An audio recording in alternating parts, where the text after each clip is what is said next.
Hey everybody, Flip with Kelly coming at you. I just wanted to show you,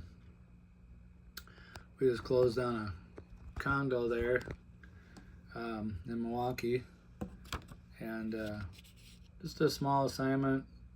It was actually $5,000, but I split it with my JV partner.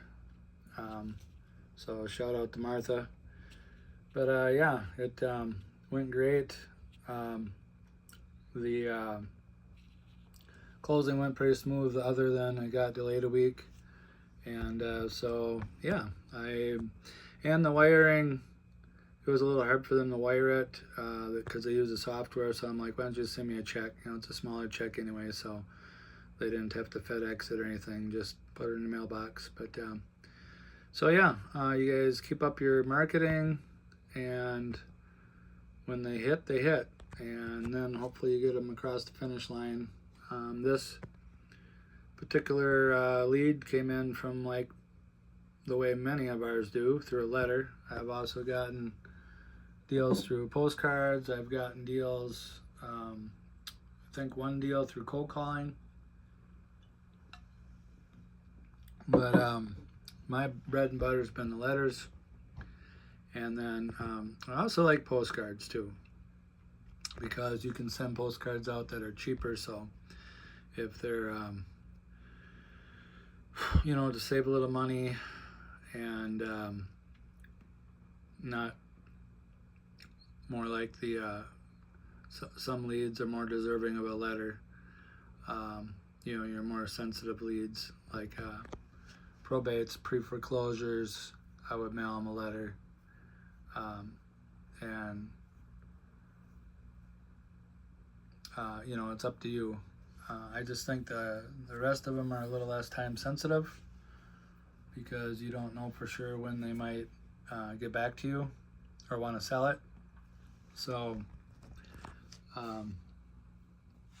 some of the probate leads too, I've had them come in months later personally, but I don't know for sure which ones are going to be ready to sell like next month versus half a year later, or whenever, right?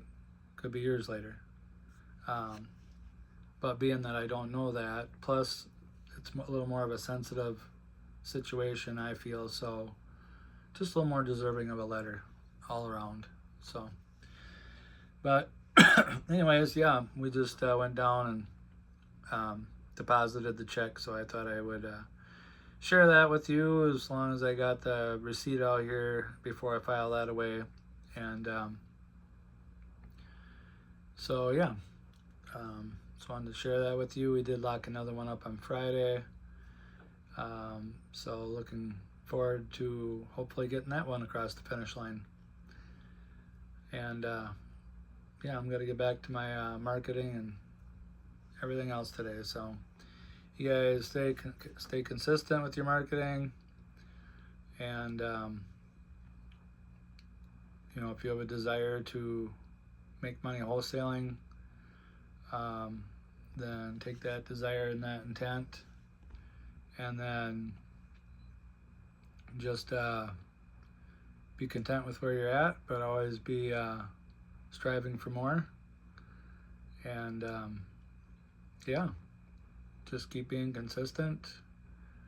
And if your back's up against the wall, hopefully that you can use that to your advantage. And